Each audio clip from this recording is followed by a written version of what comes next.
ದೀರ್ಘವಾದ ಪ್ರೆಸ್ ಮೀಟನ್ನು ಮಾಡಿ ಕುಮಾರಸ್ವಾಮಿ ಅವರು ಸರ್ಕಾರದ ಮುಂದೆ 10 ಪ್ರಶ್ನೆಗಳನ್ನು ಇಟ್ಟು ಇಡೀ ಪ್ರಜ್ವಲ್ ರೇವಣ್ಣ ಹಾಗೆ ರೇವಣ್ಣ ಅವರ ವಿರುದ್ಧವಾಗಿ ಕೇಳೋಕೆ ಸಿಕ್ಕಿರುವ ಆರೋಪ ಪ್ರಕರಣದಲ್ಲಿ ತನಿಖೆ ಸರಿಯಾದ ದಿಕ್ಕಿನಲ್ಲಿ ಸಾಗ್ತಾ ಇಲ್ಲ ಅನ್ನೋದು ಕುಮಾರಸ್ವಾಮಿ ಅವರ ಆರೋಪ.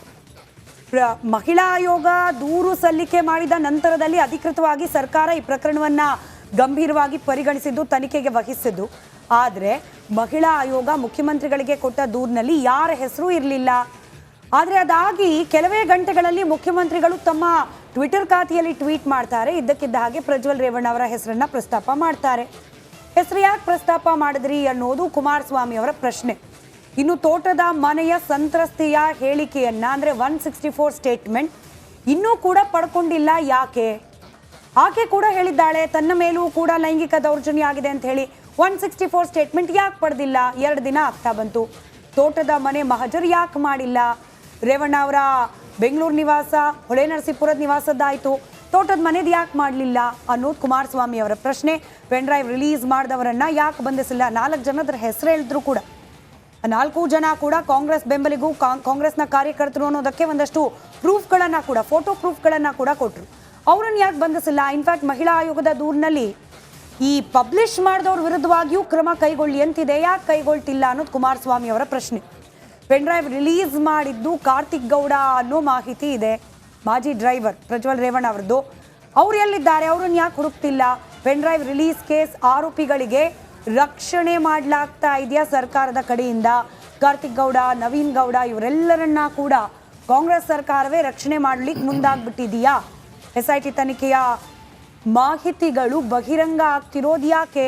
ಇಂಥ ಸೂಕ್ಷ್ಮ ವಿಚಾರದಲ್ಲಿ ಸೋರಿಕೆ ಆಗ್ತಿರೋದು ಯಾಕೆ? ಮಾಹಿತಿಗಳು ಪ್ರಜ್ವಲ್ ವಿರುದ್ಧ ಎಷ್ಟು ದೂರ ಬಂದಿದೆ ಇದು? ನಡಿ ಈಗ ಶುರು ಮಾಡೋಣ.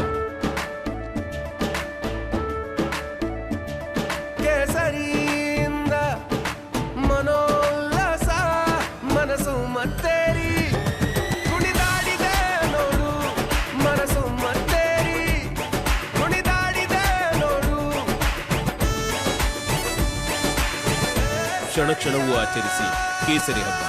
ವಿಮಲ್ ಬಾಯಲ್ಲಿ ಹೇಳಿ ಕೇಸರಿ ವರ್ಗೂ ಅದನ್ನು ಕೂಡ ಅಧಿಕೃತವಾಗಿ ನೀವು ಹೇಳ್ತಾ ಇಲ್ಲ ಅಂತ ಹೇಳಿ 10 ಪ್ರಶ್ನೆಗಳನ್ನು ಇಟ್ಟಿದ್ದಾರೆ. ಇದಕ್ಕೆ ಸರ್ಕಾರ ಉತ್ತರ ಕೊಡುತ್ತಾ ಕಾದ್ ನೋಡೋಣ. ಈಗೊಂದು ದೀರ್ಘವಾದ ಪ್ರೆಸ್ ಮೀಟನ್ನು ಮಾಡಿ ಕುಮಾರಸ್ವಾಮಿ ಅವರು ಸರ್ಕಾರದ ಮುಂದೆ 10 ಪ್ರಶ್ನೆಗಳನ್ನು ಇಟ್ಟು ಇಡೀ ಪ್ರಜ್ವಲ್ ರೇವಣ್ಣ ಹಾಗೆ ರೇವಣ್ಣ ಅವರ ವಿರುದ್ಧವಾಗಿ ಕೇಳೋಕೆ ಸಿಕ್ಕಿರುವ ಆರೋಪ ಪ್ರಕರಣದಲ್ಲಿ ತನಿಖೆ ಸರಿಯಾದ ದಿಕ್ಕಿನಲ್ಲಿ ಸಾಗ್ತಾ ಇಲ್ಲ ಅನ್ನೋದು ಕುಮಾರಸ್ವಾಮಿ ಅವರ ಆರೋಪ.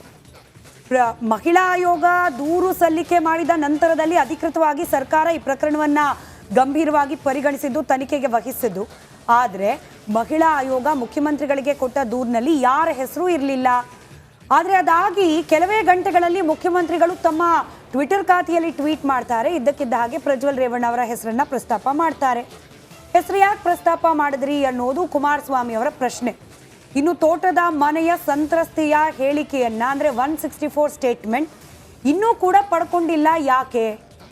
ಆಕೆ ಕೂಡ ಹೇಳಿದ್ದಾಳೆ ತನ್ನ ಮೇಲೂ ಕೂಡ ಲೈಂಗಿಕ ದೌರ್ಜನ್ಯ ಆಗಿದೆ ಅಂತ ಹೇಳಿ.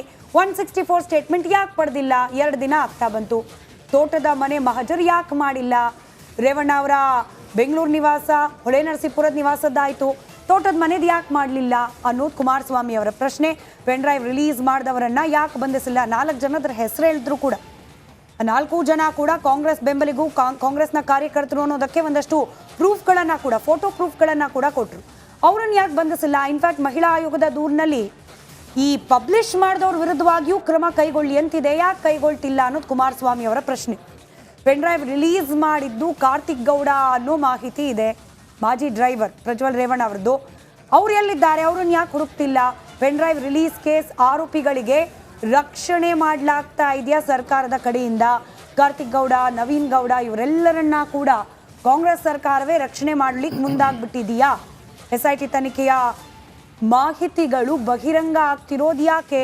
ಇಂಥ ಸೂಕ್ಷ್ಮ ವಿಚಾರದಲ್ಲಿ ಸೋರಿಕೆ ಆಗ್ತಿರೋದು ಯಾಕೆ? ಮಾಹಿತಿಗಳು ಪ್ರಜ್ವಲ್ ವಿರುದ್ಧ ಎಷ್ಟು ದೂರ ಬಂದಿದೆ ಇದುವರೆಗೂ ಅದನ್ನು ಕೂಡ ಅಧಿಕೃತವಾಗಿ ನೀವು ಹೇಳ್ತಾ ಇಲ್ಲ ಅಂತ ಹೇಳಿ 10 ಪ್ರಶ್ನೆಗಳನ್ನು ಇಟ್ಟಿದ್ದಾರೆ. ಇದಕ್ಕೆ ಸರ್ಕಾರ ಉತ್ತರ ಕೊಡುತ್ತಾ ಕಾದ್ ನೋಡೋಣ. ಈಗೊಂದು